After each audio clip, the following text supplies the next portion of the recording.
Well, hi there and welcome to Home Wizards. I'm Cindy Dole. Hey, I'm Eric Stromer. And you know what this weekend is?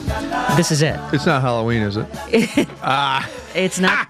It is the last chance before you know what. I know, the big day. It's really coming. It's really here. Big evening, big day. Do you have your tree up?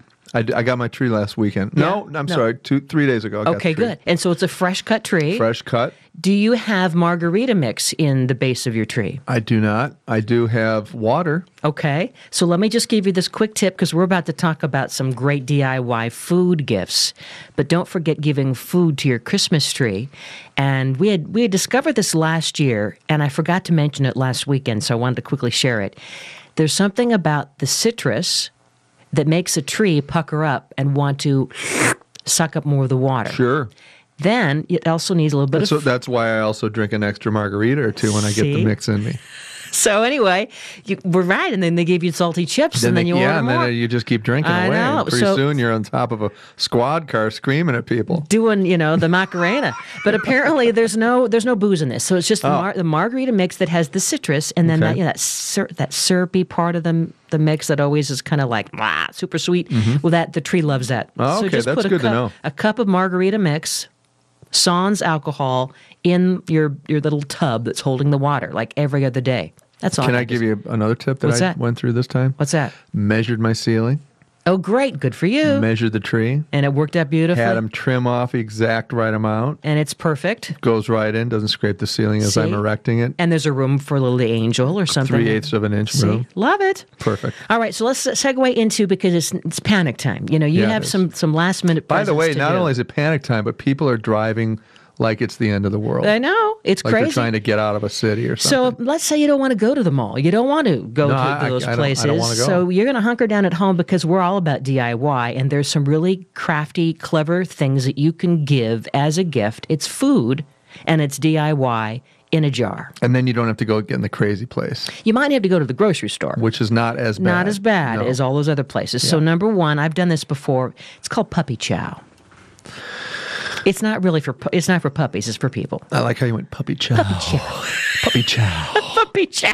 It's puppy chow. Everyone's had that cereal mix. You've had the Sure. cereal mix at Christmas time, and this is a version that has chocolate chips, peanut butter. No, so wait, but I'm sorry. This is going to be something that I'm eating or my pet? Well, no, forget the pet. No, this is okay. It's puppy So corn we're and just chow, I but for see. people. Okay. These are people food items that you're going Got to make it. for those you Gotcha. love as a DIY gift. And Got I'm it. just saying mason jar might be the delivery system. So this makes 8 to 10 cups. It's enough to fill, 5 of these 16-ounce big jars. So you can make 5 presents. That's in a heck this of a lot. batch. Yeah, and that's a great gift. Cute. Right? And after you make it, you just wrap a little ribbon around it, and it's a nice little thoughtful thing for that certain someone on your list. It doesn't have to be an expensive thing. It could even be a housewarming or a, hostess or host gift. So it's 10 cups of the Corn Chex cereal. It's a cup of the chocolate chips, semi-sweet. Yeah. It's almost a cup of creamy peanut butter, a little bit of butter, and then 1.5 cups of powdered sugar. And basically, you're going to get a Ziploc bag and then a mixing bowl. You pour the cereal in, then you melt over heat, the chocolate, the peanut butter, and the butter.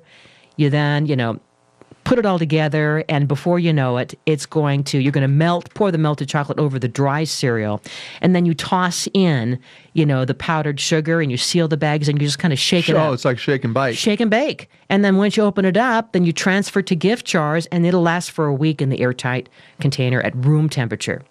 Puppy And chow. that's the kind of thing you put your hand in, it's going to be good, right? gonna be 'Cause sweet, It's getting a little powdered sugar, a little butter, peanut butter fluffy. on there. You're chewing See? up on it. The kids, I can just see the powdered sugar. Oh man, that's like tiny glazed donuts. Couldn't be better. So anyway, that's a good Great. idea. Do you Love have it. anything up your sleeve for a quick little, in the jar DIY gift that you could take to somebody? How about mulled wine? Well, yeah, I was going to say I like the mulled wine, and I'll tell you, it's not that difficult. Yeah. And just a couple of little steps here that you got to do. First of all, again, you can utilize your old mason jar as the jar Yep. if you'd like. And mulled wine, basically, it's like spice wine, right? Cinnamon sticks, obviously, you're going to want 6 3-inch cinnamon sticks. Perfect. 6 whole star anise, 2 tablespoons of whole allspice berries, 2 tablespoons of whole cloves, 1 tablespoon of green cardamom pods, and a teaspoon of black peppercorns, right? Then you're going to take an orange. You're going to get a bottle of red wine. You're going to get 4x4 panel of cheesecloth, 6 of them, 6-inch lengths of twine or string. And then you're going to go ahead and use that to kind of wrap around it. And all you got to do is put the cinnamon sticks in the star and the star anise in a plastic bag. And you use a rolling pin and you crush it, because you got to crush that stuff like up. potpourri almost. Yeah, exactly. You got to get it so it breaks up. Otherwise, you just get the big pieces in there. And we're gonna deliver this. We're gonna give them the dry seasonings that they will make on their own. Is that what we're doing? Well, yeah. And you're gonna take the cheesecloth, right? And you're gonna take the twine. You're gonna make little sachets, right? And then you get a bottle of wine and an orange, and you throw the mulling. This is where you start the mulling process, right? So what you do is you get a bottle of wine, right, and you pour it in there. You pour it in a jar, right? And then actually over the fire, you want to put it in a pot and pour it over the fire, and you heat it up a little bit. Then you dump this it's like a tea bag almost, if you will, and you plunge it in there. You let it all soak up, right? And then the orange kind of leaches down into the mixture itself. And then you kind of strain all that good business out through the cheesecloth into the wine mixture. Very Christmassy. Before you know it, you're just drinking spicy wine.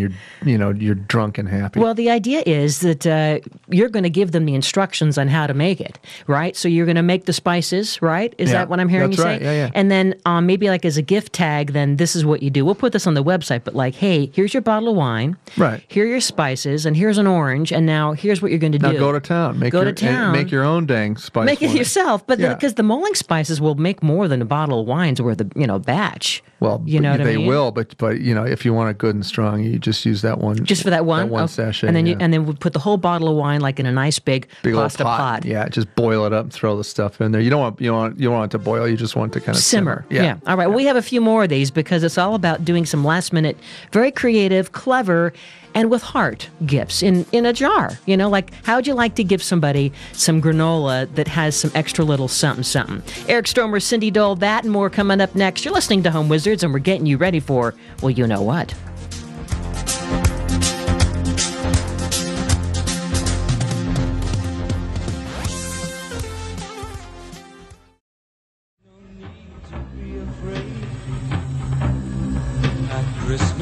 We love all of our Christmas carols because, gosh, this is our last chance. It is now do or die. This is the last weekend before Christmas, so we are gearing up with all the different last-minute things you can do to take the stress out of it. Eric Stromer, Cindy Dole here. You're listening to Home Wizards, and, everyone has one more person on their list. Oh, my gosh, I forgot to get so-and-so a present. Or we're going up to that last-minute party, and, I don't want to go to the mall. What can I bring that shows love and thoughtfulness? Or maybe something just a little more than a bottle of wine. Yeah. Because that's an easy out. That's good, but it's an easy out. So you gave us a great idea on the mulled spices for the wine because that does take it to the next level. And we'll put the recipe on our website, but it basically was how to create all the cinnamony spices that you put in a jar, and you give somebody that with the wine, and then now they can boil it or simmer it. And by the way, that mulled spice wine, great way to disguise a bad bottle of wine. Oh, yes. Because you really can't taste the wine. It could be a cheaper bottle. It could be Ripple. And you wouldn't know the difference. Okay. So that's the good news. So how about some other things that you can do using something as simple as a mason jar or any kind of a jar you might have, and this is going to be your delivery system for your gift. So granola. But we're going to kick it up to another level. It's salty olive oil granola with all kinds of yummy little extras so you've got your 3 cups of, basic rolled oats. But now we're going to make enough for basically 2 34-ounce jars. So 2 gifts. You're going to have pecan halves. I know you're a nut guy. A crazy nut. Unsweetened coconut flakes, raw pumpkin seeds, a little bit of maple syrup, brown sugar, some olive oil. So again, are you with me? You're going to get the sweet and the salty, which is so yummy. And then you add some of the holiday spices like nutmeg and cinnamon, and then a little bit of kosher salt. And then you can even add dried cranberries or raisins. And you put this in the oven. You combine all this together after mixing it in a bowl, and it's spread out evenly in a cookie sheet, and you bake it for just about 30 minutes. That's it. And now you've got crunchy, crispy, ooey gooey, flavorful, complex granola. And I know the olive oil throws you, but I've had the olive oil granola. You have? It's fantastic. And why do you like that? Because you feel like it's going to taste like an Italian influence in there, right? Like pasta or something. But it makes it so good. I can't explain it. I use olive oil to cook everything. Yeah, I mean you wouldn't think you'd use it in baking for sweet things, but it works somehow. Good idea. Delicious. All right, so what's your idea? All right, now listen to me, folks. Lately, I've been going crazy with the orange marmalade. Right, I just love it on toast. Imagine, if you will, if you had honey orange flavored butter. as a Ooh. gift that can keep up to 2 weeks in the fridge, right? Oh, that sounds so festive. So basically, you're just taking some unsalted butter, cutting it into half-inch cubes, and you put it at room temperature so that it starts to melt on you, right? You want it to be soft, but not so soft that it's liquid, obviously. Zest of an orange, three teaspoons of orange marmalade, three teaspoons of honey. Just mix it up in a bowl. Do a little bit of orange zest, right? With a grater. Be careful on your fingers. Oh my gosh. Oh boy, I If know. you I've done that shave and before. Oh boy. And have you ever used the thing that you trim very thin vegetables with? It's not called a lute. It's called I can't remember. It's just one of those things that you quickly grate radishes with. Be careful with that as well. Oh boy, that can take your finger. Anyway, so you just mix all this stuff in a bowl, and make sure that the butter again is soft enough to easily make it mix easy. And you're not heating it. No, just room temperature. Then you just put that into your jars, seal them up, put a little ribbon around the edge. And it's so pretty. Guess what? You have a toasted bagel or a delicious piece of whole wheat bread. And it almost has kind of like a British, an English it makes Christmas. you feel like you're uptown. Yeah. You know what I mean? How about this is a sweet DIY in a jar. This is something you can make. Again, you don't have to go to the darn mall. Not that malls are bad, but, we're trying to take some of the stress out of it. And this is a simple trip to the grocery store, or the farmer's market. We're talking about a DIY present in a jar that is your homemade tonic syrup. And this makes 4 presents, okay? You would get it's called Cinchona bark flakes, kind of different and interesting. You probably would find that like at a Whole Foods or Trader Joe's. It's a little more high-end. But then you get lemongrass, and then the zest of like a lime juice, grapefruit, some juniper berries, some citric acid, and then a little bit of sugar. And what you do is you're going to need a little cheesecloth because they're going to sieve this stuff out. And in a saucepan, you combine these different seasonings with water. You bring it to a boil. You lower it after about 30 minutes, and then you strain it. You pour the hot liquid through the cheesecloth into this bowl. And then after you do that, you let it just kind of calm down for a bit. You add the sugar and the citric acid, and now it starts to become syrupy. And now you transfer that to the gift bottles. You can keep this for a few months in an airtight container, and boy, won't that be great in a lovely beverage. I mean, for instance, like a highball. You put this in a glass over ice with a little bit of this tonic syrup, maybe a little vodka. And sure, you're in. Yeah. Yeah, it's one of the many things you can make in a gift jar. Yummy. Bacon peanut caramel corn. Oh, I knew you were going to pick that one because you're all about the bacon. Oh, yeah. How do you do this? It's just, either pre-popped or you make popcorn. Tablespoon of canola oil, some bacon, some maple syrup, some unsalted peanuts. So it's the salt and the cayenne sweet. pepper, some cinnamon, a little kosher salt. Throw it all in a big bowl, mix it up, and then guess what? You just put it in a skillet and gently cook it, right? Mm-hmm. Just a little, like a saute almost. And then you throw that into the oven, right? Mm-hmm. And then you bake it just for, about like 10 minutes or something like that. And you turn it a couple of times just so that it kind of gets crispy and starts to really, get gooey and chewy on you, right? So that's it. Bacon's bacon's pre-cooked, obviously, before you put it in there. But then it all gets kind of congealed together and makes this delicious mixture. Yummy. Now, do you ever use those bacon bits that are like real bacon? No, you don't like those. Too many nitrates for you? No. I just think there's something to frying it in the spot. The real. And it really shows up great. I've been buying the stuff that's antibiotic and hormone-free bacon and no nitrites. Because I think that can be free-range bacon. It's been just singing in a little bacon. cowboy area, just singing away. Happy as all get out. Are you a Nutella guy? Yeah. That's kind of a rich and ooey-gooey thing. How about doing it from scratch and giving this as a present? Because now, the loved one in your life can enjoy this, throughout the year. It makes 2 presents, 2 8-ounce jars that you would use. But basically, you would get a cup of those peeled and blanched hazelnuts. That gives you that nuttiness. And then some milk chocolate that's chopped. And then canola oil. And then you add a little bit of confectioner sugar and cocoa powder and vanilla extract and kosher salt, and that's all there is to it. That's all she wrote? You preheat the oven. You toast the hazelnuts first on a baking sheet for about 15 minutes. And then you melt the chocolate on the stovetop, or even in the microwave is okay. Then you grind the hazelnuts in a food processor until they become kind of pasty. And initially the Nutella will be a little runny, but it thickens as it cools. And so get a load of this. And so you spread it into the jar after it cools and thickens. And oh my gosh, it's going to last. Well, it'll keep at room temperature for a few months. Yum. Very good present. Oh. Can I talk to you about chocolate dipped apricots? Ooh. You know, all you got to do is, first of all, you should have a double boiler whenever you're melting chocolate. So if you have a double boiler, it's even better, or a super low simmer, burner on your stove, right? Mm-hmm. And then any chocolate that you like, right? And then you coarsely chop it up, throw it in the pot, a little bit of canola oil, about 2 tablespoons, a little bit of butter, some heavy cream, and then you get your apricots, right?